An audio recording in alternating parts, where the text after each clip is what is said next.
ಲೈಂಗಿಕ ಕಿರುಕುಳದಿಂದ ಬೇಸತ್ತಿದ್ದ 57 ವರ್ಷದ ಮಹಿಳೆಯೊಬ್ಬರು ತನ್ನ ಮಗಳಿಗಾಗಿ ಕಳೆದ 36 ವರ್ಷಗಳಿಂದ ಪುರುಷನ ಸೋಗಿನಲ್ಲಿ ಜೀವಿಸ್ತಾ ಇದ್ದ ಘಟನೆ ತಮಿಳುನಾಡಿನ ಕಾಟುನಾಯಕನಹಳ್ಳಿಯಲ್ಲಿ ನಡೆದಿದೆ. ಇಲ್ಲಿಯ ನಿವಾಸಿಯಾದಂಥ ಎಸ್ ಪಚ್ಚಮ್ಮಾಳ್ ಎಂಬುವರೇ ಈ ಘಟನೆಗೆ ಸಾಕ್ಷಿಯಾಗಿದ್ದಾರೆ. ಈಕೆ ತನ್ನ 20ನೇ ವಯಸ್ಸಿನಲ್ಲಿ ಮದುವೆಯಾಗಿ 15 ದಿನಗಳಲ್ಲೇ ಪತಿಯನ್ನ ಕಳೆದುಕೊಂಡಿದ್ರು.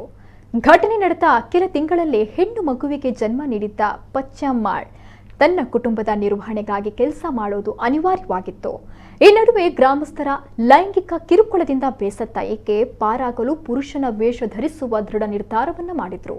ಪುರುಷರಂತೆ ತಮ್ಮ ಕೂದಲು ಕತ್ತರಿಸಿಕೊಂಡು ಸೀರೆ ಬಿಟ್ಟು ಶರ್ಟ್ ಲುಂಗಿ ಧರಿಸಲು ಮುಂದಾದ್ರು. ತಮ್ಮ ಹೆಸರನ್ನ ಮುತ್ತು ಅಂತ ಬದಲಾಯಿಸಿಕೊಂಡು ಪುರುಷನಂತೆಯೇ ಜೀವಿಸಲು ಆರಂಭಿಸಿದ್ರು. ಹೋಟೆಲ್ಗಳಲ್ಲಿ, ಚಹಾ ಅಂಗಡಿಗಳಲ್ಲಿ ಕೆಲಸ ಮಾಡಿದ ಪಚ್ಚಮ್ಮಾಳ್ ಅಲಿಯಾಸ್ ಮುತ್ತು ತಮ್ಮ ಆಧಾರ್ ಕಾರ್ಡ್, ಮತದಾರರ ಗುರುತಿನ ಚೀಟಿ ಹಾಗೂ ಬ್ಯಾಂಕ್ ಖಾತೆಯನ್ನ ಅದೇ ಹೆಸರಿನಲ್ಲಿ ಪಡೆದಿದ್ದಾರೆ. ಸತತ 36 ವರ್ಷಗಳ ಕಾಲ ಪುರುಷನಂತೆ ವೇಷ ಧರಿಸಿ ಬದುಕಿದ್ದ ಈಕೆ ತನ್ನ ಮಗಳಿಗೆ ಮಾತ್ರ ಮಹಿಳೆ ಅನ್ನೋದು ತಿಳಿದಿತ್ತು.